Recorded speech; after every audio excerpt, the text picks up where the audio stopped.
होता है। वो बात सही है कि कुछ बच्चे 11 महीने में चल ले रहे हैं तो बेहतर है, और 15 महीने में कुछ बच्चे चल ले रहे हैं, ठीक है।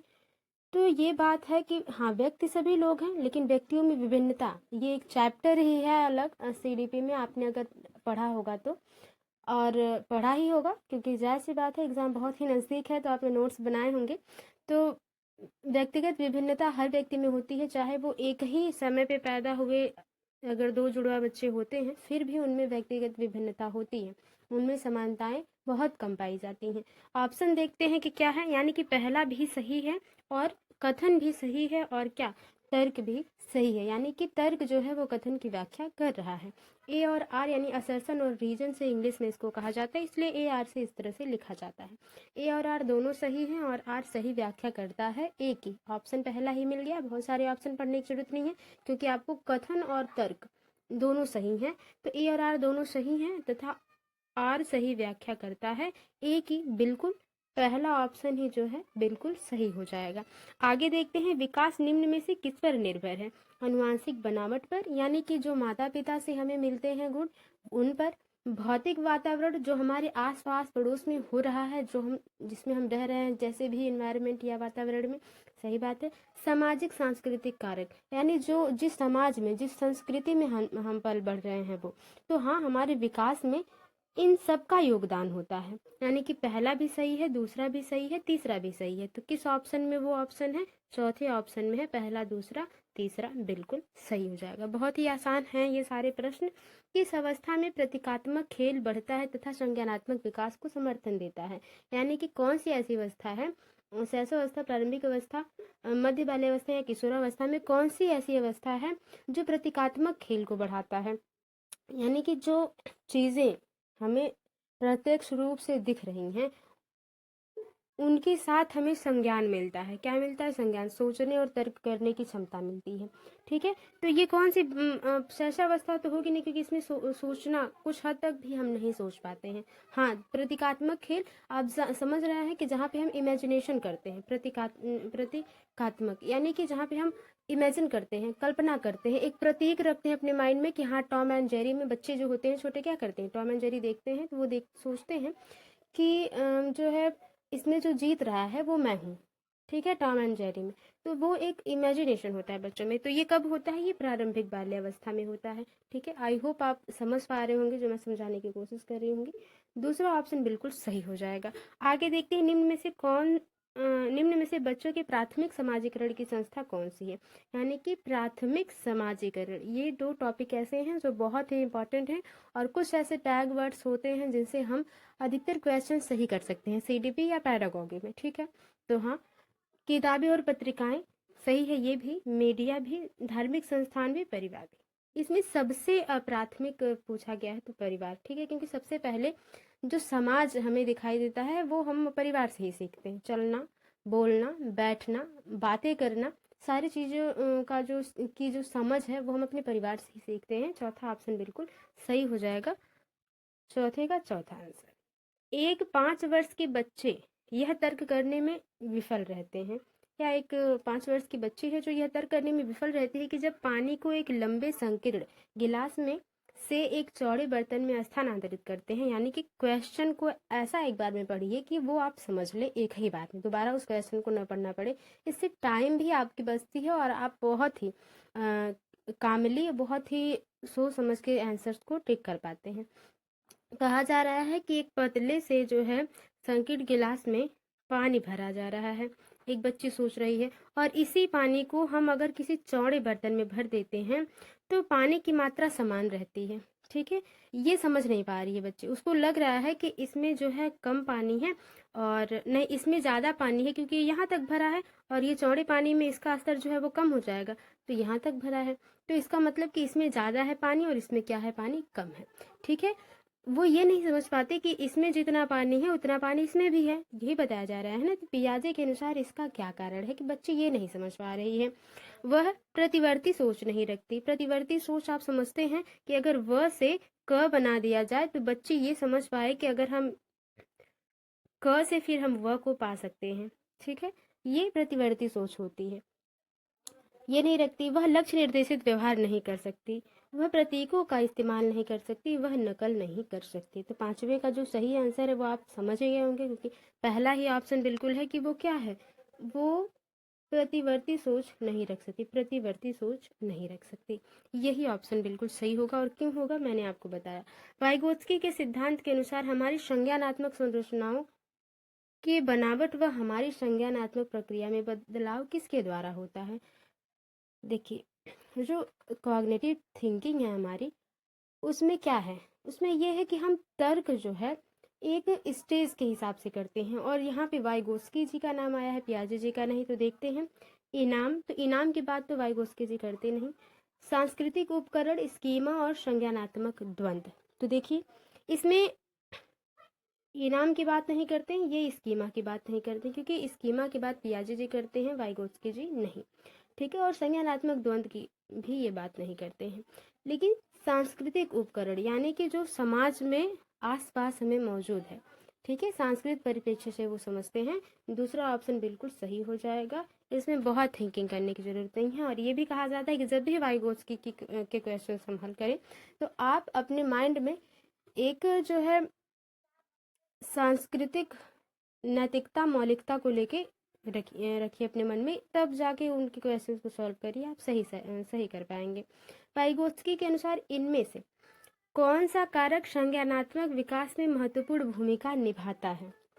संज्ञानात्मक विकास की, आप तर्क वितर्क अच्छा कर सके, वाद विवाद अच्छा कर सके, सोचने की क्षमता अच्छी हो सके आपकी, तो कौन सी अच्छी भूमिका निभाएगा। भाषा, वाइगोत्स्की जी के अनुसार, ठीक है। परिपक्वता, संगठन और संतुलन। सातवें के सही आंसर की बात कर ली जाए तो ये परिपक्वता को नहीं मानते।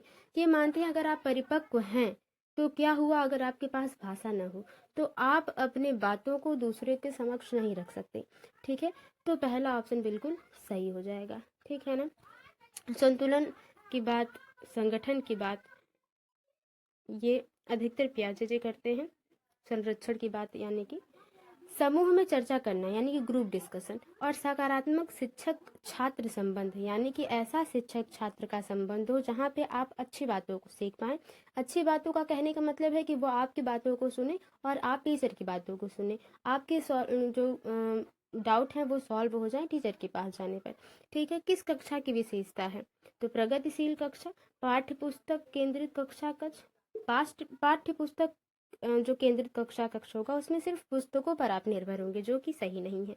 व्यवहारवाद, ये सही है। शिक्षक केंद्रित यानी कि उसमें सिर्फ शिक्षक को ही वरीयता दी जाए। तो देखिए, जहाँ पर आप सकारात्मक शिक्षक होंगे, जहाँ पे ग्रुप डिस्कशन होगा, ये सारी एक्टिविटीज होंगी, वो प्रगतिशील कक्षा होगी, यानी कि वहाँ पे प्रगति की संभावना, उसका पहला ऑप्शन बिल्कुल सही हो जाएगा। बाल केंद्रित कक्षा कक्ष में विद्यार्थी यानी कि जो बच्चों के हिसाब से पाठ्यक्रम निश्चित किए जाते हैं, सुनिश्चित किए जाते हैं, बच्चों के हिसाब से सिलेबस में अदला बदली की जा सकती है, वो विद्यार्थी कैसे होते हैं। ठीक है। कक्षा कक्ष में विद्यार्थी कैसे होते हैं, उसमें अपने स्वयं के सीखने से ज़्यादा भूमिका नहीं रखते हैं। जो बच्चे बाल केंद्रित कक्षा में रहते हैं वो करके सीखना पसंद करते हैं, तो ऐसा नहीं है कि वो अपने से नहीं सीखेंगे।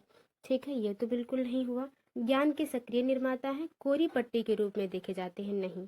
ये कौन से ऐसे वैज्ञानिक है जिन्होंने ये कहा कि बच्चे जो हैं वो कोरी स्लेट की तरह होते हैं, आप जो चाहें उसमें लिख सकते हैं। ये आपका होमवर्क है, एज ए होमवर्क समझ लीजिए इसको। और कमेंट बॉक्स में बताइएगा कि किस मनोवैज्ञानिक ने कहा था। निष्क्रिय रूप से शिक्षकों का अनुकरण एवं अनुसरण करते हैं, तो निष्क्रिय रूप से नहीं, सही आंसर दूसरा हो जाएगा। जहाँ पे सक्रियता, एक्टिव होने की बात होगी, बच्चा यहाँ पे एक्टिव है, ठीक है, सक्रिय, सही हो जाएगा दूसरा आंसर। कोहल वर्ग के किस चरण में व्यक्ति तर्क करते हैं कि सही कार्यवाही विवेक के स्व चुने हुए नैतिक सिद्धांतों द्वारा परिभाषित की जाती है। देखिए, कोहल वर्ग एक बहुत ही बड़ा टॉपिक है और बहुत ही इम्पोर्टेंट टॉपिक भी है, क्योंकि ये आपका 1 से 2 नंबर आपका जो है कि फंस ही जाता है। 2 नंबर का भी, 3 नंबर भी, सीडीपी में 30 नंबर के होते हैं क्वेश्चन, तो 2-3 ऐसे वाइगोस्की की आपने 2-3 क्वेश्चन देख लिए अभी। तो इस तरह से कोहलबर्ग, पियाजे, वाइगोस्की जी बहुत इंपॉर्टेंट है, इन लोगों को ज़रूर एक बार रिवाइज कर लीजिएगा। ठीक है। तो इसमें कहा जा रहा है कि जहाँ अपने विवेक से आप ये समझ पाएँ, आप ये चुने कि ये सही है जो मैं करने जा रहा हूँ, वो चीज़। ठीक है। तो जैसे कि और इनकी जो कहानी है वो किस व्यक्ति पर है, वो आप ही बताइए। फिलहाल अभी देखते हैं क्वेश्चन के। अच्छा लड़का अच्छी लड़की अभिविन्यास, सामाजिक अनुबंध अभिविन्यास, सामाजिक व्यवस्था बनाने का अभिविन्यास, सार्वभौमिक नैतिक सिद्धांत अभिविन्यास। अब आप ये कहेंगे कि जब हम ही बताएं तो आप किस लिए हैं। तो ये है कि आप एग्ज़ाम बहुत ही नज़दीक है, और आई होप आप लोगों ने उतना रिवाइज कर लिया होगा कि आपके पास थोड़े बहुत कन्फ्यूजन होंगे, जो थोड़ी बहुत अब से अगर आप नया पढ़ते हैं तो मुझे नहीं लगता कि 10 दिन में बहुत कुछ होने वाला है। लेकिन हाँ, फिलहाल आप रिवाइज करते रहें जो भी आपने नोट बना रखे हैं, तो ये बेहतर होगा। तो 10वें के सही आंसर की बात कर ली जाए, यहाँ पे क्या क्या है कि वो अपने विवेक से खुद चुन पा रहा है कि क्या सही है क्या गलत है। तो यहाँ पे सार्वभौमिक नैतिक सिद्धांत अभिविन्यास है, चौथा ऑप्शन बिल्कुल सही है। तो आपको पता है इनके तीन तीन चरण हैं, और प्रत्येक एक चरण के 2 स्तर हैं, तो इस तरह से 6 स्तर हैं। तो आगे पढ़ते हैं। देखिए, हार्वर्ड गार्डनर की बात आई। 11वां क्वेश्चन है कि गार्डनर के अनुसार वह व्यक्ति जिनमें दूसरों की मनसाओं, यानी कि दूसरे की मन की बात, भावना और व्यवहारों को समझने में उनके साथ संबंध बनाने की क्षमता होती है, उनमें कौन सी बुद्धि होती है। यानी कि जो व्यक्ति है वो आपकी भावनाओं को समझकर आपके हिसाब से बात को रखे। जैसे एक बिजनेसमैन व्यक्ति है, अपने कोई भी प्रोडक्ट को बेचना चाह रहा है व्यक्ति, ऐसे फेरी वाले होते हैं गाँव में जो आते हैं अधिकतर, वो क्या करते हैं, इस प्रकार से आपकी भावनाओं को समझ लेते हैं, या एक बिजनेसमैन व्यक्ति ऐसा समझ लेता है कि इस तरह से आपकी भावनाओं को समझकर बात करेगा आपके सामने कि आप उसमें कहेंगे कि हाँ बिल्कुल इन्हीं का प्रोडक्ट सही है और सारे प्रोडक्ट खराब हैं। आप ऐसा करने ऐसी बात वो रखते हैं आपके सामने आपकी भावनाओं को समझकर। तो क्या है, प्रकृतिवादी। प्रकृतिवादी वो होंगे जो क्या है, प्रकृति में ज़्यादा जो है अपना इन्वेस्ट करेंगे, या उनका इंटरेस्ट होगा, इस तरह से समझ लीजिए। देखिए, गार्डनर जी ने 10 बुद्धि के सिद्धांत दिए थे, और उन्होंने कहा था कि अगर जो है 10 के पर्यावरण परिप्रेक्ष्य में व्यक्ति आता है तो 10 जो है कि वो बुद्धि एक व्यक्ति में हो सकती है, ये बात। ठीक है, अंतर्वैयक्तिक, अंतः व्यक्ति, अस्थानिक। अस्थानिक बुद्धि उसमें होगी जो कार्टून या मैपिंग करते हैं। ठीक है, तो 2 ही ऑप्शन बचा, अंतःवैयक्तिक और अंतर्वैयक्तिक और अंतःवैयक्तिक। तो अंतःवैयक्तिक और अंतर्वैयक्तिक में बहुत ज़्यादा कन्फ्यूजन होती है, जो कि हम बात कर लेते हैं। देखिए, जब आप दूसरे की भावनाओं को समझकर उनके सामने बात रखते हैं, तब तो अंतर्वैयक्तिक होगा। क्या होगा, अंतर्वैयक्तिक। जब आप उनकी सामने वाले व्यक्ति की भावनाओं को समझकर बात करें तो अंतर्वैयक्तिक हो जाएगा। लेकिन जब आप अपनी बात को इस तरह से रिप्रेजेंट करें कि व्यक्ति आपके झांसे में आ जाए। ठीक है, जैसे कि एक फेरी वाला होता है, वो अपनी बात को इस प्रकार से, अपने प्रोडक्ट को इस प्रकार से बेचता है कि आप उसकी झांसे में आ जाएंगे कि हाँ ठीक है, 6 महीने थोड़ी चलेंगे, पूरे जीवन थोड़ी चलेंगे, ये जो स्लीपर ही है ना, कपड़े ही है ना, ले लेते हैं, 1 महीने भी चल जाएगा, 200 का है तो कोई बात नहीं, आप खरीद लेंगे 200 की वो चीज़। ठीक है, तो वो अंतर्वैयक्तिक होती है। अंतर्वैयक्तिक जब आपकी भावनाओं को समझकर व्यक्ति अपनी बात को रखे, जैसे कि एक बिजनेसमैन व्यक्ति होता है। ठीक है, आई होप आपको समझ में आया होगा। एक ही एग्जाम्पल है, मैंने एक ही एग्जाम्पल से 2 टॉपिक्स को समझाने की कोशिश करी है। फिलहाल आगे देखते हैं। जब बच्चे स्कूल में प्रवेश करते हैं तो कैसे होते हैं, उन्हें अपनी मातृभाषा में बोलने की अनुमति दी जानी चाहिए, क्योंकि अभिव्यक्ति महत्वपूर्ण है। बिल्कुल, वो अपनी मातृभाषा में बोलेंगी, तब आप समझ पाएंगे कि वो बच्चा क्या कहना चाहता है, क्या उसके डाउट है, ये सारी चीज़ें। तो पहला ऑप्शन तो बिल्कुल सही हो जाएगा। ठीक है, इसमें कोई दो राय नहीं है, और ये सारे ऑप्शंस आप पढ़ लीजिएगा जो कि सही नहीं है, क्योंकि इसमें देखिए, ना बोलने पर जुर्माना लगाना, ऐसी बात है नहीं। मातृभाषा में बिल्कुल नहीं बोलना है, ऐसी बात भी नहीं है। मातृभाषा में बच्चा नहीं बोलेगा तो सबसे पॉजिटिव पहला आंसर हो जाता है। लड़कों को बाहर में खेलने के लिए अक्सर कर नहीं कार और यांत्रिक ब्लॉक, जबकि लड़कियों को गुड़िया और चित्रकारी के संसाधन दिए जाते हैं। यह अनुपयुक्त प्रथा क्या दर्शाती है, यानी कि कहा जा रहा है क्वेश्चन के हिसाब से कि बच्चों को, लड़कों को जो है कि ये अधिकतर देखा जाता है कि कोई अगर खिलौना लाया जाता है बाहर से तो कार लाई जाती है, या कोई और खेलने वाले इलेक्ट्रॉनिक चीज़ें लाई जाती है। लेकिन लड़कियों के लिए गुड़िया लाई जाती है और चित्रकारी, जो कि अभी भी बहुत कॉमन है, लोग लाते हैं। ठीक है, लड़कियों के लिए कार बहुत कम लोग लाते हैं। अभी भी हम और आप अधिकतर टेडी बियर या गुड़िया ले जाते हैं, और ये हमारी मानसिकता बन चुकी है, हमारी नहीं, हम वही फॉलो कर रहे हैं जो चला आ रहा है। ठीक है, तो ये क्या है, जेंडर स्थिरता, जेंडर क्षमता, जेंडर पक्षपात, जेंडर सशक्तिकरण। तो 13 का जो सही आंसर हो जाएगा ये जेंडर ब्यास है। ठीक है, 6वें का क्या है, तीसरा 13 का क्या है, सही हो जाएगा तीसरा आंसर, जेंडर पक्षपात है ये। बिल्कुल जेंडर ब्यास इसको आप कहते हैं इंग्लिश में। आगे देखते हैं, एक शिक्षिका को बच्चों को अपने आप से बात करने को क्या प्रतिक्रिया देनी चाहिए? यदि बच्चा क्लास में बैठकर अपने आप से खुद से बातें कर रहा है तो उसको क्या प्रतिक्रिया देनी चाहिए या क्या उसको फीडबैक देना चाहिए? उसे हतोत्साहित करना चाहिए क्योंकि वह आत्म केंद्रियता को बढ़ावा देता है। उसे हतोत्साहित करना चाहिए क्योंकि इसके द्वारा बच्चा अपना खुद का ध्यान भंग करता है। उसे प्रोत्साहित करना चाहिए क्योंकि इससे वह स्वनियमन सुधारित होता है। देखिए क्वेश्चन पॉजिटिव है, पॉजिटिव आंसर सही होगा। उसे प्रोत्साहित करना चाहिए क्योंकि इससे शिक्षक की जिम्मेदारी खत्म होती है। शिक्षक आराम करने नहीं आए हैं, ठीक है। और अगर अपने आप से आप बात करते हैं तो बहुत से ऐसे प्रॉब्लम होती हैं जो सॉल्व हो जाते हैं। कुछ अब के समय में आप अपनी बात को, एक छोटा बच्चा ही नहीं, अब अगर आप किशोरावस्था में हैं या वयस्कावस्था में हैं तब भी आप अपनी बात अगर अपने आप से करते हैं तो बहुत से प्रॉब्लम सॉल्व होते हैं, ठीक है। तो भंग नहीं करता, आत्म केंद्रित को बढ़ावा नहीं दे रहा। तीसरा ऑप्शन बिल्कुल सही है, प्रोत्साहित करना चाहिए ताकि बच्चा अपने आप से बात करके, अधिकतर आप मैथ सॉल्व करते होंगे तो अपने आप से ही बात करके सॉल्व करते होंगे। तीसरा आंसर सही हो जाता है। निम्नलिखित में से कौन सा कथन कक्षा में सवाल पूछने के संदर्भ में सही नहीं है? नेगेटिव क्वेश्चन है, नेगेटिव सही होगा। विद्यार्थियों से प्रश्न के उत्तर पूछने का मुख्य उद्देश्य उनका परीक्षण करना है कि बच्चे ने कितना सीखा, सिर्फ यही उद्देश्य होता है, ठीक है। सवाल पूछने के संदर्भ में सही नहीं है। विश्लेषणात्मक प्रश्न पूछने से विद्यार्थियों के समालोचनात्मक चिंतन में मदद मिलती है, तर्क वितर्क करने में सही है, इसलिए ये सही नहीं आंसर है। विद्यार्थियों को कक्षा में प्रश्न पूछने के लिए प्रोत्साहित करना चाहिए, बिल्कुल सही है, इसलिए ये सही आंसर नहीं है क्योंकि यहाँ पे निगेटिव पूछा है। वह प्रश्न जो विवेचन और अनुप्रयोग पर आधारित होते हैं उन्हें उच्च श्रेणी के चिंतन कौशल को बढ़ावा देता है। जो ऐसे प्रश्न जो बहुत ज़्यादा मंथन करने पर उसके आंसर्स आए तो वो क्या है, चिंतन कौशल को क्या करता है, बढ़ावा देता है। पहला ऑप्शन जो कि सही नहीं है, देखिए है तो चारों ऑप्शन सही है लेकिन जो थोड़ा सा निगेटिव में है वो पहला आंसर है, और निगेटिव भी पूछा है तो वही थोड़ा सा निगेटिव सही आंसर हो जाएगा, पहला वाला। समावेशी शिक्षा के लिए इनमें से कौन सहायक है? विद्यार्थियों के बीच प्रतिस्पर्धा की भावना, प्रतिस्पर्धा यानी कि कंपटीशन, तो कंपटीशन की बात सही नहीं है। अनम्य पाठ्यक्रम और अनम्य स्कूल कैलेंडर, विद्यार्थियों की आवश्यकता के अनुसार उचित आवास, सख्त शिक्षक केंद्रित शिक्षा शास्त्र, नहीं। बहुत ही ज़्यादा हार्ड टीचर रहेंगे तो भी नहीं, ठीक है। 16 का जो सही आंसर हो जाएगा वो आपका हो जाएगा विद्यार्थियों की आवश्यकता के अनुसार उनका उचित आवास, ठीक है। समावेशी शिक्षा ये दर्शाती है। क्वेश्चन ऑप्शंस के हिसाब से तीसरा सही होगा। निम्नलिखित में से कौन किसी व्यक्ति के हाथ से आंख के तालमेल, संतुलन और शारीरिक निपुणता की क्षमता को प्रभावित करता है? हम देखिए कि बच्चा क्या करता है, हाथ से आंख का तालमेल, संतुलन और शारीरिक निपुणता की क्षमता को, यानी कि शरीर से बच्चा जो है वो ठीक नहीं है, ये बात है।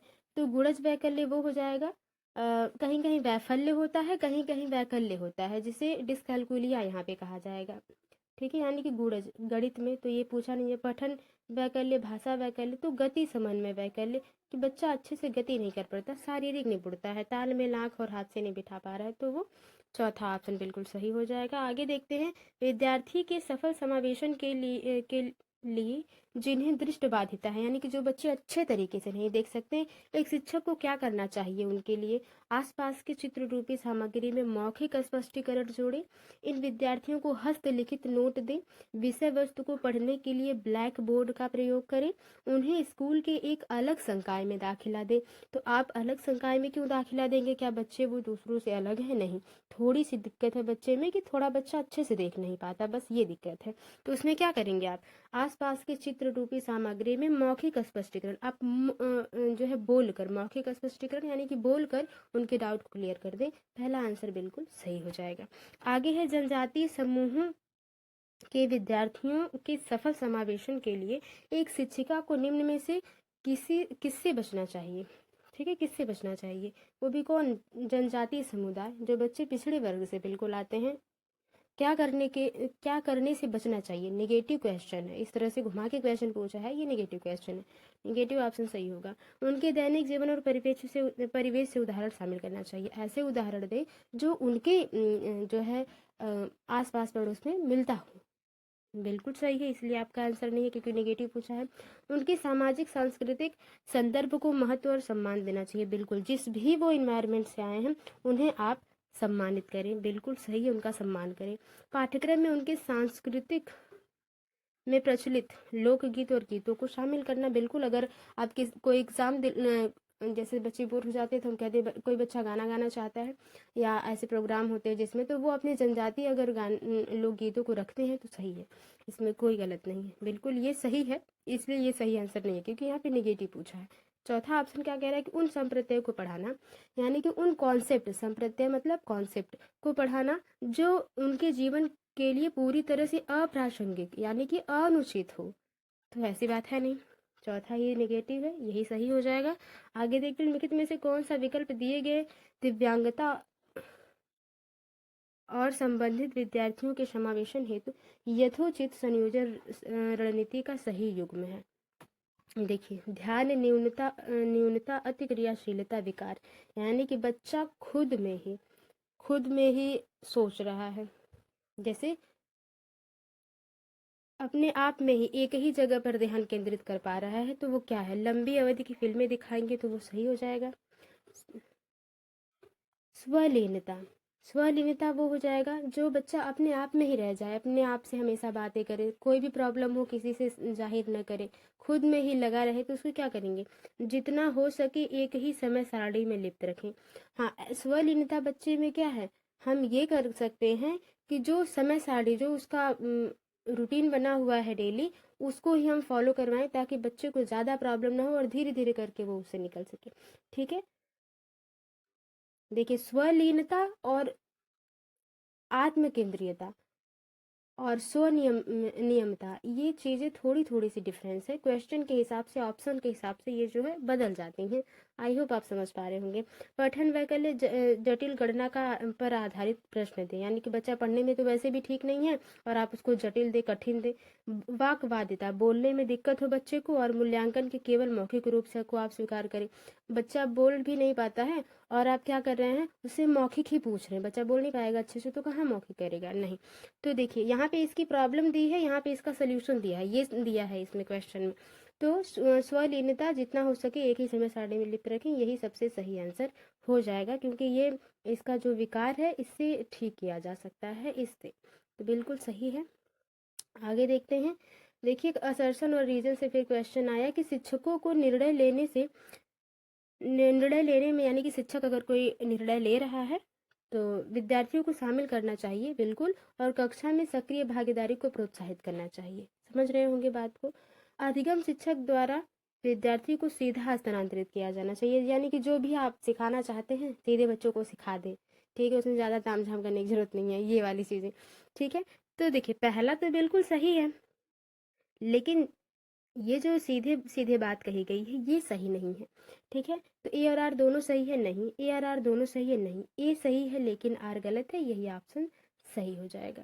ठीक है, आगे देखते हैं। विद्यार्थी निम्न में से किसी नए ज्ञान के निर्माण का आधार मानते हैं, यानी कि अगर बच्चे कुछ नया सीख रहे हैं तो किसे आधार मानेंगे, जो उनके द्वारा पहले से ही समझा और माना जाता है। हाँ, जो वो पहले से जानते हैं उसको ही वो सही कहेंगे। अगर कोई फॉर्मूला है या कोई चीज़ें हैं, जैसे वो अपने घर में सीख के आते हैं कि हाँ, ये चीज़ ऐसी होती है या इस प्रकार की, इस रंग की है, तो विद्यालय में अगर कोई दोस्त कहता है, उसका फ्रेंड सहपाठी कोई कहता है कि नहीं ये चीज़ जो है ऐसी नहीं होती, तो वो बच्चा मानेगा ही नहीं, क्योंकि उसके मन में उसने वही समझा और वही मान लिया है। ठीक है, तो उसे ही वो क्या करेंगे, ज्ञान का आधार मानेंगे। पहला ऑप्शन बिल्कुल सही हो जाएगा। सीखने की सामाजिक संदर्भ के संबंध में निम्नलिखित में से कौन सा कथन सही नहीं है, नेगेटिव क्वेश्चन है, नेगेटिव सही आंसर होगा। संप्रेषण व अंतःक्रिया सीखने के लिए महत्वपूर्ण है, यानी कि संप्रेषण मतलब कम्युनिकेशन, आप किसी से बात कर रहे हैं। सीखने का सभी कार्य व्यक्ति द्वारा उनके दिमाग में किया जाता है। विद्यार्थी स्कूल में अपनी संस्कृति से बहुत सी समझ लेकर आते हैं। जब विद्यार्थी एक दूसरे की सहायता करते हुए सहयोगात्मक रूप से काम करते हैं तो उनका अधिगम सुदृढ़, प्रतिबल प्रबलित व परिष्कृत होता है। 23 के सही आंसर की अगर बात करेंगे आप, तो देखिए ये सही है कि अगर आप कोई चीज़ सीखना चाहते हैं तो आप जितना डिस्कशन करेंगे सही होगा। नेगेटिव है, नेगेटिव सही होगा, तो ये सही है, इसलिए सही नहीं है। देखिए, सीखने का सभी कार्य व्यक्ति द्वारा उनके दिमाग में ही होता है, हाथ से हम कुछ नहीं करते, ऐसी बात नहीं है। ऐसा अगर होता है तो हम करके सीखना, प्रत्यक्ष विधि, भ्रमण विधि, खेल विधि, ये सारी विधियाँ क्यों है, किंडरगार्टन विधि बच्चों के लिए क्यों है। ठीक है, दूसरा ऑप्शन बिल्कुल सही हो जाएगा, निगेटिव है यही। निम्न में से कौन सा कारक विद्यार्थियों की असफलता के लिए जिम्मेदार है। बच्चा असफल होता है तो कौन सा कारक जिम्मेदार होगा। असंदर्भित पाठ्यक्रम, यानी कि ऐसा पाठ पढ़ाया जाए जो पूरी तरह से व्यवस्थित नहीं है। ठीक है, और पढ़ाना है उनको, साइंस पढ़ा रहे हैं आप हिंदी, यानी कि पाठ्यक्रम हिंदी का है, या ऐसा कुछ जो कि हिंदी ही पढ़ा रहे हैं लेकिन पहले आप शब्द से नहीं संधि से शुरू कर रहे हैं। ठीक है, तो वो सारी चीज़ें, या शब्द से नहीं आप संज्ञा से शुरू कर रहे हैं। ठीक है, अक्षर से नहीं आप संज्ञा से शुरू कर रहे हैं, ये सारी चीज़ें। ठीक है, तो असंदर्भित पाठ्यक्रम जो होगा वो असफलता का जिम्मेदार होगा, और सब नेगेटिव नहीं होंगे, सही होंगे। विषय वस्तु को प्रस्तुत करने के विविध तरीके, विषय वस्तु को आप अच्छे तरीके से, अलग अलग तरीके से, सही है। विद्यार्थी केंद्रित हो, व्यक्तिगत विभिन्नताओं का मान हो, बिल्कुल पहला ही आंसर जो है, ऑप्शन जो है वो नेगेटिव है। नेगेटिव पूछा है, नेगेटिव सही हो जाएगा। प्रभावी अधिगम के लिए शिक्षार्थी की डैश भागीदारी, कहाँ गया, डैश भागीदारी की आवश्यकता होती है। सक्रिय, विनम्र, आंशिक और निष्क्रिय। तो बच्चा कैसा हो, बच्चा सक्रिय हो, बिल्कुल पहला आंसर सही हो जाएगा। अधिसंज्ञानात्मक कौशल, अधिसंज्ञानात्मक कौशल पे कई बार बात की जा चुकी है, तो इसमें ये जो है बहुत वीडियोज जो अपलोड की जा चुकी है, इसमें समझाया गया है इसको क्या है। और इसमें सीधे हम डायरेक्ट इसका आंसर देख लेते हैं। इसीलिए चिंतन और अधिगम को नियमित करते हैं, संज्ञान और समस्या समाधान को प्रभावित नहीं करते, केवल विषय वस्तु के बारे में पर निर्भर होती हैं, विद्यार्थियों में संज्ञानात्मक विकास की देरी को दर्शाते हैं। देखिए, जो ये भी नेगेटिव है, ये भी नेगेटिव, ये भी, जो नेगेटिव होंगे ना, केवल इसमें आ गया तो ये भी नेगेटिव हो गया। इसमें समस्या समाधान को प्रभावित करता है क्योंकि ये कौशल ही अधिसंज्ञानात्मक है, विद्यार्थी में संज्ञानात्मक विकास की देरी दर्शाते हैं, नहीं, पहला आंसर सही हो जाएगा। अगर आप इस क्वेश्चन को भी नहीं समझ पा रहे हैं अगर, तब भी आप ऑप्शन के हिसाब से इसको सही ट्रिक कर सकते हैं। त्रुटियों यानी कि गलतियों के बारे में निम्न में से कौन सा कथन सही है, यानी त्रुटियों के बारे में कौन से कथन सही है। देखिए, त्रुटि और प्रयास का नियम थॉर्नडाइक साहब के द्वारा दिया गया है, तो उसके हिसाब से अगर आप देखेंगे इसको तो सही कर पाएंगे। अधिगम प्रक्रिया में त्रुटियों की कोई भूमिका नहीं होती, ऐसी बात नहीं है। अगर आप गलती नहीं करेंगे तो सीखेंगे कैसे। एक शिक्षिका को विद्यार्थियों की त्रुटि करने के व्यवहार को इनाम और सजा देकर खत्म कर देना चाहिए, बस यही है। त्रुटियों पर चर्चा और विश्लेषण द्वारा उन्हें अर्थपूर्ण अधिगम में बदला जा सकता है, ये बिल्कुल सही ऑप्शन हो जाएगा। तीसरा, कि अगर कोई गलती होती है तो उसको समझाकर बच्चे को अच्छे तरीके से उसमें डिस्कशन करके, किसी भी खेल विधि से या जिस भी विधि से जिस स्तर का बच्चा है उसे आप अर्थपूर्ण अधिगम में बदल सकते हैं, तीसरा आंसर सही हो जाएगा। अगला है कि अधिगम और सूचना प्रसंस्करण एवं संवेगों और प्रकृति का संबंध किस प्रकार का है। यानी कि जो बच्चा सीख रहा है, जो सूचना मिल रही है बच्चों को शिक्षक के द्वारा या अपने वयस्कों के द्वारा, और जो उनके संवेग हैं, जो सीखने के बाद जो उनमें दुखी और खुश का और जो है रुचि का जो संवेग आता है, वो किस प्रकार का प्रकृति से संबंध रखता है। अधिगम और सूचना प्रसंस्करण संवेगों से काफ़ी हद तक प्रभावित होते हैं, बिल्कुल सही। अगर आप सीटेट क्वालिफाई कर जाते हैं तो आप बहुत ही खुश होंगे। आपके संवेग, कौन सा संवेग होगा, संवेग आपका मैकडूगल साहब के संवेग उनके द्वारा बताए गए हैं, तो आप बहुत ही खुश होंगे, आपका मन बहुत ही खुश होगा। तो काफ़ी हद तक प्रभावित होता है, बिल्कुल संवेग से काफ़ी हद तक प्रभावित होता है। संवेग एवं अधिगम और सूचना प्रसंस्करण एक दूसरे से कोई संबंध नहीं है, बिल्कुल ऐसी बात नहीं है। सकारात्मक संवेग अधिगम और सूचना प्रसंस्करण को नकारात्मक रूप से प्रभावित करते हैं, बिल्कुल ऐसी बात नहीं है। नकारात्मक संवेग, नकारात्मक समझ रहे हैं, एक एक वर्ड से ऑप्शंस के आंसर बदल जाते हैं। ठीक है, तो यहाँ पे नकारात्मक संवेग की बात करी गई है, और फिर सकारात्मक रूप से प्रभावित नहीं करेगा। जब आप निगेटिविटी में रहेंगे पहले से ही, तो वो जो सकारात्मक भाव आएगा ही नहीं, पहला आंसर बिल्कुल सही हो जाएगा। आगे देखते हैं। एक विद्यार्थी कुछ संप्रदाय के बारे में अपनी जिज्ञासा को संतुष्ट करने के लिए किताबें पढ़ रही है, यानी कुछ कॉन्सेप्ट को क्लियर करने के लिए वो किताबें पढ़ रही है। यह किस तरह के लक्ष्य का उदाहरण है। महारत हासिल करने की दिशा में उन्मुख, यानी कि वो चीज़ों पूरी तरह से सीख लेना चाहती है। परिहार उन्मुख महारत लक्ष्य, प्रदर्शन की दिशा में उन्मुख लक्ष्य, परिहार उन्मुक्त प्रदर्शन लक्ष्य। 29 का जो सही आंसर हो जाएगा वो पहला ही हो जाएगा, इसको मैंने समझा दिया है। ठीक है, और इस पे जो है इसका ये जो है क्वेश्चन, ये ऑलरेडी जो है प्रीवियस ईयर क्वेश्चंस में आ चुके हैं, जैसे 7 में आया है, और भी 4 में, 4 शायद कि और किसी CDP में ये क्वेश्चन आया है, उस पर समझाया है मैंने। राष्ट्रीय शिक्षा नीति 2020 का केंद्रीय बिंदु क्या है? कठोर पाठ्यक्रम नहीं, बहुविषयकता और समग्र शिक्षा, यानी कि बहुत से विषय हैं और सभी शिक्षा को लेकर चलना है। दूसरा ऑप्शन बिल्कुल सही हो जाएगा। तो ये थे टॉप 30 प्रश्न। आई होप आपको पसंद आए होंगे। वीडियो थोड़ी सी भी हेल्पफुल लगी तो वीडियो को लाइक करें, शेयर करें, कमेंट बॉक्स में बताएं आपका स्कोर कितना रहा। मिलते हैं आपसे अगली वीडियो में, तब तक के लिए bye bye, take care, be positive, be motivated. धन्यवाद।